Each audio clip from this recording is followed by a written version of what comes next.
ஆண்டவர் பாருங்க, அந்த இடத்துல அவங்க அற்பமாக தன் நாச்சியாரை அற்பமாக எண்ணினாள். ஆமென். அப்ப ஆண்டவர் கொடுத்த தரிசனம், அப்ப ஆண்டவர் கொடுத்த வார்த்தை எங்கே போனது?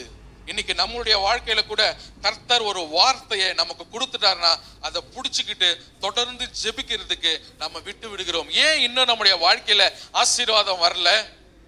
ஏன் இன்னும் தள்ளி தள்ளி போயிட்டே இருக்கிறது?